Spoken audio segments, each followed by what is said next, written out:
and welcome to Win Within. I am one of your hosts, Lenora Edwards. And I'm George Jones. And we come together here every single Wednesday, helping you win within by offering you insights, guidance, and inspiration, and support in the best ways that we know how through our own life lessons and our own life experiences. To anyone listening, feel free to ask questions and leave comments. For those of you who do not know, George Jones is a former NFL running back with an outstanding career from 97 to 2002, and he's also the #1 best-selling author of the book, The Present Dad. He is a devoted husband and father to his 3 kids and continues to advocate for his foundation, the Present Dad Foundation. And my name is Lenora Edwards. I'm a mind and life enhancement specialist with DTB Horizons. I'm a board-certified speech pathologist and certified holographic memory resolution, and I help people easily release the things that are holding them back and keeping them stuck so that they can move forward through their life, enjoying life on their terms. And without further ado, today our episode is on winning performances, and I am so excited to announce that George Jones is speaking at a TEDx talk this weekend, and I cannot wait. So we are going to hear more about that today. Hey, Lenore. Yeah, I'm Hi, happy to George. be here with you. Yes, I've been practicing for quite a while on this, and I got it down. I think I'm ready. So we'll see when we go. When we meet up on Friday in Delaware, and I'll go over it in front of you guys too. You'll see me speaking in live, and then we'll see how if I need to change anything. If you guys think I need to move this way or that way, but for the most part, I think I'm ready.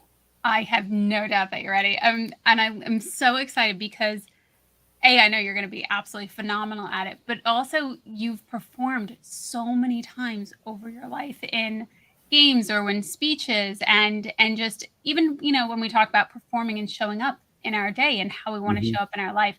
How do you go through your process of mentally preparing for it? Because I have a different process, and I know for sure everybody has slightly different processes, but how have you been mentally preparing for this? Now, for this, it was kind of difficult to prepare for it because this is not something I've ever done. So this is, out of my comfort zone, and I wanted to try this because if I can do this, then I could be able to speak in front of anything. Because usually, if I'm speaking to a group of kids or I'm getting an award, I have prepared notes so I can look down, think the people I want to think. But now with the TED Talk, I have to know it up here, and there is no notes, and there is a live audience with the lights being very, on you. They're bright, shining lights, and I can't even see the audience. So usually, how I prepare. Let's hypothetically, again, I hate going to sports, but that's what I did, Of and that's what I course. was doing. Yes. So usually it depends on the game. If it's something really big, I'm about to break a record, or if it's a meaningful game to go into the playoffs, or in high school to win a playoff game, I usually a couple of days before the game, I would cut all the lights off. I will meditate, Oh, and I meditate. would think about what plays do I need to make to help our team win. Now, if I'm in an individual sport like track and I'm by myself, even though it's a team sport, but I'm performing by myself when I'm racing another individual, I will go through the whole, preparation with getting to the stadium, how I would do my warm up, how I envision coming out of the blocks, listening for, the sound of the gun, Awesome. how I will maintain my body posture throughout the race, and then turning over throughout the race and finishing. And, I will have all that, and I play it in my mind over and over, and I play it as though I'm winning the race because I don't want any negative thoughts to creep in my mind. Um, That's awesome. So now, it's you almost yeah, go through it hundreds of times before you actually go through it. I love that process of visualization, but also how you even said, I'll listen, and you really immerse yourself in it, and practicing going through every step is absolutely something that I practice, and I practice on a daily basis depending on what it is that I'm wanting to create. But I love that you create that scenario for yourself so that you know how it'll feel and how you want to feel. yes, yes, and And for me now, again, I'm going back to track because that's an individual sport and it's just me versus another individual. Now, sometimes, let's say if that individual has beaten me prior to this race, that if I beat him, I get to move on and go to the state finals and race for the state title. Sometimes you have to overcome a mental obstacle during your performance. And I've had to do that many a times where an individual has beaten me, and I will go through and study that race on how did this individual beat me. I can remember watching this person the entire time during warm up. What are they doing that I'm not doing? Am I doing something wrong? Am I putting too much energy into this individual and not focusing on my own self? So if I lost a race, I go back and go and play over my mind from when I got to the stadium, what I did throughout the whole warm up before that race and through the race. And then That's I can go back and change something to give myself a better chance. That's what I do. Because sometimes you have to do that because sometimes you're so focused on the person that you're going against, you forget to focus on yourself. And that is the absolutely. thing that you should do all the time when you're trying to be successful at something. Absolutely. And I love running through the experience. So I'll run through it mentally, but I will also run through it physically. So when I'm preparing for a speech or a speaking event or a presentation of some sort, I will repeat it again and again. So even in the middle of my workout, I love the gym that I have because I have mirrors. So I'm practicing there. Anytime I'm in front of a mirror, I'm practicing it and rehearsing it. And I think that really helps integrate it and embody it more so that you know what it feels like and that you can feel really good saying the things that you're saying or even maneuvering in the ways that you're going to maneuver. And I love that you pointed out about noticing somebody else, but then also focusing on yourself. One of the most powerful shots that I ever saw was a photograph of Michael Phelps as he was winning and he was swimming and he was looking straight on and his opponent was looking at him rather than ahead, and I thought that just spoke volumes because where is your attention focused? Are you looking outside yourself or are you looking ahead at where you want to go? And even in in racing in NASCAR, they'll say when you're racing your car, you focus on where you want to go, not where your car may start to drift or crash into, because you want to draw your attention to where you want to go, not the I don't want to go over there. So it's just very interesting to notice when you're outside yourself and you're looking at somebody else during Mhm. practice, and then also saying, okay, this is where I need to be drawing my attention. Super I, powerful. I think as you get more into learning how you are as a speaker, a present, you presenting something or an athlete, whatever it may be, when you learn how to focus and everything that you do, leading up to some type of performance, when you focus on yourself and don't worry about anybody else, if you know you've done all the hard work up to that point, I would let's just say bodybuilding, you diet, you've exercised, you've done everything possible. You don't worry about your opponents because you know I've done everything humanly possible. In order for them to beat me, I have to have not done what I was supposed to do. If I do everything that I'm supposed to do, there's no possible way I can lose. And that's I the love way you that. got to have that mindset. And I'm often asked all the time, how do I maintain a positive mindset? I think first of all, you have to have a high belief in yourself as an individual. First and foremost, if you don't believe you're the baddest mofo when you going into anything, you're not probably going to be successful. Yeah. So that is the one thing. If I have to do a speech in front of kids, if I have to do a speech regarding winning an award, I'm so confident in that because I know that. I know football. I know what I need to say. I know the people who I need to think. So if it's something like that, I just think people have to have a high opinion of yourself, not to the point of where you're, being cocky, but it could be borderline arrogance because sometimes your confidence about yourself, it rubs a lot of people the wrong way because they look at it as arrogant, but you can't worry about if somebody feels, you know, um, kind of shaky about that you're so confident in your own beliefs and talents. Mm-hmm. And there's such a fine line between confidence and arrogance. And it's one to understand that you want to feel confident and competent in your abilities when you go to perform, which when we talk about winning mindset and having that mental clarity, there are times where I could get really wrapped up in this critical voice, this criticizing voice, even though I'm thinking I'm doing as much as I can. And this criticizing voice is going, no, you could be doing more. You could be doing more. I think there does have to be a balance of knowing when that critical voice is a little too out of hand.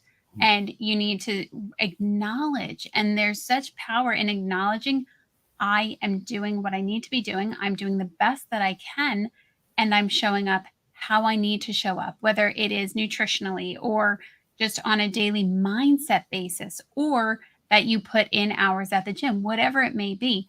But to recognize and honor the fact that you did put in the effort, and to recognize, was it the effort that you wanted, or was it having the effort, and really having that balance. And that's where we build that self-awareness and that confidence in ourselves that says, I set a plan in place. I will go to the gym, or I will show up for myself and stand up for what Mm-hmm. I believe in, or whatever the case may be, but recognizing I did a good job on that. Mm-hmm. And there aren't enough times where we are encouraging ourselves.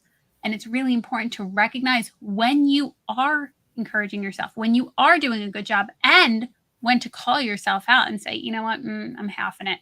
I need to really step up my game. And that's just that balance that you learn over time of saying, I am doing a good job, or no, I need to give myself some of that tough love. So So, I follow you completely on the mental mindset. so Lenore, let me ask you a question. How, because you do a lot of speaking and, talking to clients and stuff like that, how do you stay focused and locked into the moment when it's a high pressure situation, when you got to talk to some people that may not be in your circle of expertise or something? How do you go about doing that? How do you stay locked in the moment? That's a great question, especially when you're working one-on-one with somebody. The things that I really work to do are to be present in the moment and to listen. And if I'm not understanding something, for example, I work with CEOs and COOs. If they're telling me about their line of business, and I know enough to know the right questions to ask them to help get them to where they want to go. If I don't understand their process, I'm also acknowledging I'm not stupid. I don't simply know their process. So let me ask so I can have a better understanding, because that's that active listening. That's that back and forth that we want to have. I don't want to yes somebody and be like, yeah, sure. I totally know what you mean. Mhm. I might not. And I want to show up very much so for myself, but also for that individual who has come to me for insight, who has come to me saying, what do you think about this? What do you think about that? So when you're in that moment, eliminate everything else. You're not thinking about your grocery store. You're Mhm. not thinking about all the things that you have to do. You're not thinking about your phone. You are completely here in this moment. And when you're present in the moment, that's where your power lies. And to also know the outcome. Why am I showing up for this client, and why are they showing up for me? We want to work on something. Or why am I coming to this speaking event? I want to teach these students something that's truly important. So knowing the direction of where you want to go is equally as important as being present in that moment. So, See, how about see, you? yeah. So for me, I'm going to use the TEDx this weekend. So how I'm going to stay on the, stay focused in the moment. So I'm going to use all that football knowledge and all the stuff that I learned from sports. I'm going to bring it over to the TEDx. So probably on Saturday morning when we wake up, you know, we'll all probably go eat breakfast. I will go, but I won't eat. And through that whole time, I'm thinking about the entire speech when I'm up there on the stage. If I have a brain freeze, how am I going to get out of that? How quickly am I going to be able to think quickly? Then once the day goes, further as I'm, getting closer to have to go to the auditorium, once I sit in the front seat of the auditorium, From that point, I have blocked out pretty much everybody around me, except, the four people who are there to help me. I block everybody else out. I'll block out what they say, and I'm just locked in and focused on every word I'm saying to make sure I slow down and don't talk too fast because I don't want to seem too nervous and hurry this thing up. And as time is getting closer to what I'm doing, I'm feeling more and more confident about what I'm doing. And when it's time for me to go to walk on that stage, that's when everything starts to rise up to the top. And what I do is I take a deep breath as I'm walking toward the stage and say, George, everything is going to be all right. You're confident. You prepare for this. Go up there and put your best foot forward, and everything will work out. I'll close my eyes for a second, take a deep breath, and I go up there, and then I just try to have fun with it. But I try to stay locked in all the way through. And once that's over with, then I'll be back to the normal person of cracking jokes and doing whatever I do after that.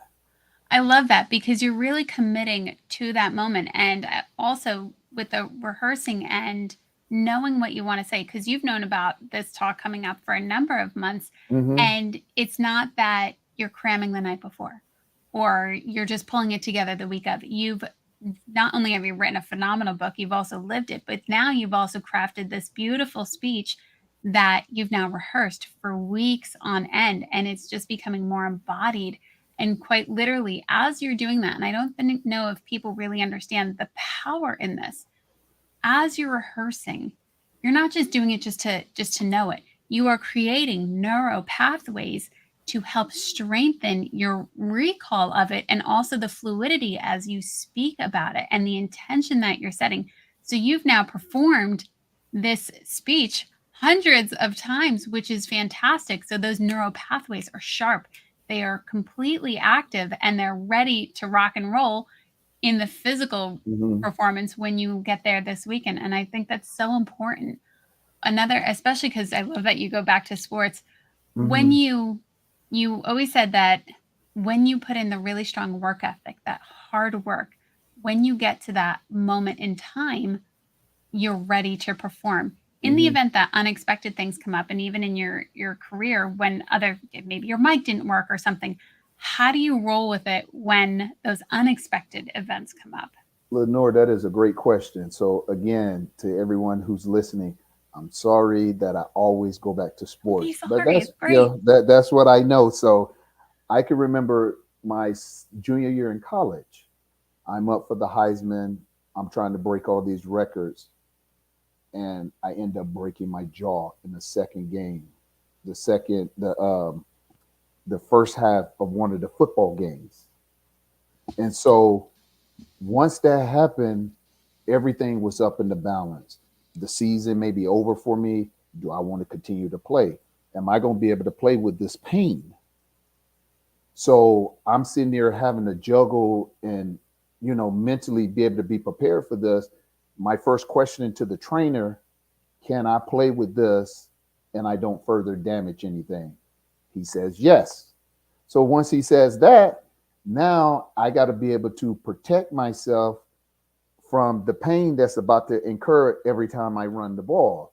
So I can't run like I normally do. So I have to adapt how I run the ball as a football player and a running back. And so once I learned how to do that, everything else just fell back in place. Now, I wasn't the dominant runner after that game because my weight plummeted a lot because I couldn't eat and I had my mouth wired shut. But I was able to adapt and to be agile with it. Because another example, we end up going over to Hawaii, the University of Hawaii, to play. During that time, all I was doing was drinking Ensure. You know what Ensure is? Oh yeah. That's all I had to eat every day. So when we got over to Hawaii, they didn't even have Ensure there. So again, I had to adjust and modify how I was able to eat and prepare for the game. And I end up having a great game, breaking Marshall Faulk's record. But along the way, I had a lot of challenges. For one, I didn't have anything to eat, so I had to figure out, were we going to blend something together so I can just suck it down in a straw? And then I had to adapt to how everybody was going to approach me because they knew I was trying to break this record on national television, and the team was trying to prevent everything possible for me to do that. So that took a lot. But I think when you have to adapt and change, in a split second, that right there shows that if you can do this, especially on a sports field where you got so many emotions, and it's not only just mental, it's physical as well. When you in there just doing a speech, that's all mental. There's no physical aspect in this. But when you got to do both and you can do that, if you can handle yourself in that situation, I think you could do anything. That is incredible, especially because you took so much energy of this could go wrong, this could go wrong, this could go wrong, and this isn't working out, this isn't working out. And you quite literally fueled it to execute such a powerful experience and really taking all these things that you didn't have control over, but doing the best that you could and truly showing up. When it comes to having your jaw wired shut, so as a speech pathologist, I've worked with a number of people that have had difficulty swallowing, and several patients of mine had their jaw wired shut. And it is very difficult, especially to get nutrition through a straw for a long period of time. So I love that you found ways to, especially when you got into the situation where there was no supplement that you were used to. Now you have to think differently and truly taking it one day at a time. And if the day is too long, take it 1 hour at a time. Where are we right now? What's going on? And even though it's unexpected and you didn't have control over it, you were able to control your behavior, your response to the things that were going on. Some people could get very upset, very out of control, or give up entirely, which is understandable. And the fact that you took this and said, okay, I'm still going to do the best that I can and find ways to show up so that I can perform to the level that I want to perform at. That's incredible. Definitely. Wow. Wow. So my unexpected events are like, oh, the microphone didn't work or something. Yes. I left something at home. But wow, that's huge. That getting your jaw wired shut is definitely unexpected. Yes, it is. And I lost about 25 pounds. So it was very difficult to deal with. But Wow. I managed, again, that's the same thing with uh, when people ask you, how do you, overcome performance and the nerves, the anxiety? Yeah. For me, I go back to what you said earlier. Work ethic eliminates fear. Work ethic. I love that. When you're talking about, oh, I'm so nervous and my nerves are getting the best of me, that's when you have to fall back on your fundamentals. Mm-hmm. Your fundamentals, just like basketball. A person playing basketball, he's sitting here, he's been playing 40 minutes out of 48 minutes, so his legs are tired. And what is he's doing every time he's shooting the ball? The ball is falling short because he's not using his legs or he's not following through. And I remember this quote that Phil Jackson said about Michael Jordan during the finals in 1998. Scottie Pippen was out. Michael Jordan had to play, all the minutes, and he was, at the tail end of his career. So Michael Jordan was at the free throw line. He missed the free throw. Now, most people will be like, well, Michael's the greatest ever. Phil Jackson yelled, bend your knees, Michael, bend your knees. They end up getting a timeout, and he told Michael, make sure you follow through on the shot. You're not following Follow through on the through. shot. Yeah, so going back to fundamentals, Michael's shot was coming up short every time. He stole the ball from the mailman, Carl Malone. He went down, beat the guy one-on-one, and you could see the last shot that he took, he held the follow-through, and the shot went in, and they end up winning the finals. So again, Michael Jordan, his nerves had got the best of him. He was tired and everything. But for him to end up and help the team win, he went back to his fundamentals, which Definitely. is make sure you follow through the shot, Yeah. calm the nerves down, and everything will be okay. And that's Definitely. with anything. All the fundamentals.